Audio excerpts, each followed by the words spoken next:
Pour toutes celles qui ont un jour rêvé de devenir princesse ou reine, difficile de s'imaginer le quotidien d'une tête couronnée semée d'embûches et d'épreuves parfois, à l'image du commun mortel.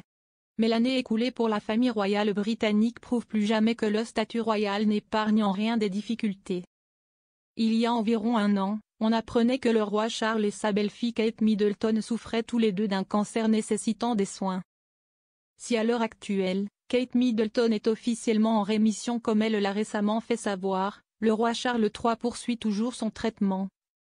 Mais la bataille contre la maladie semble plutôt bien partie pour être remportée, même si crier victoire trop vite n'est jamais conseillé dans ce genre de situation. Soulagée que Kate Middleton s'en soit sortie, et que son mari, le roi Charles, prenne a priori le même chemin, on aurait pensé que la reine Camilla serait enfin épargnée par les mauvaises nouvelles. Mais les ennuis pourraient revenir plus vite que prévu. Une maison privée de Camilla en proie à de nombreux problèmes. Comme le rapporte le Daily Mail, qui proposait des photos de la maison en question sur son site, cité par Hello. La reine Camilla n'a pas tout abandonné de sa vie d'avant. Malgré le fait qu'elle a épousé le roi Charles et qu'elle avait donc plusieurs résidences à sa disposition grâce à la famille royale, elle a souhaité garder la maison privée qu'elle a acquise dans les années 1990. Une maison appelée Remy House, après le divorce d'avec le père de ses enfants Andrew Parker Bowles.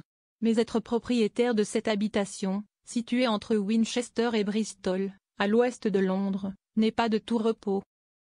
On apprend en effet que les problèmes se sont accumulés sur la propriété. Un différend a apparemment eu lieu avec des voisins. L'un d'eux se serait vu accorder l'utilisation d'un bâtiment à proximité pour le transformer en location saisonnière, laissant ainsi la route privée, permettant d'accéder à la propriété de Camilla, en partie accessible au grand public. Un fait qui, étant donné le statut de Camilla aujourd'hui, peut faire trembler et donner certaines idées à des individus mal intentionnés. Autre souci rencontré, les crues. L'habitation se trouve sur une zone inondable et a été touchée par les intempéries ces derniers mois. Lors d'un déplacement pour les fêtes de Noël, Camilla avait d'ailleurs indiqué, comme le rappelle toujours Hello, que sa maison était sous l'eau. On n'avait jamais rien vu de tel. Étant donné les tempêtes qui s'enchaînent ces derniers temps sur l'Europe, difficile de positiver et de garder l'esprit tranquille.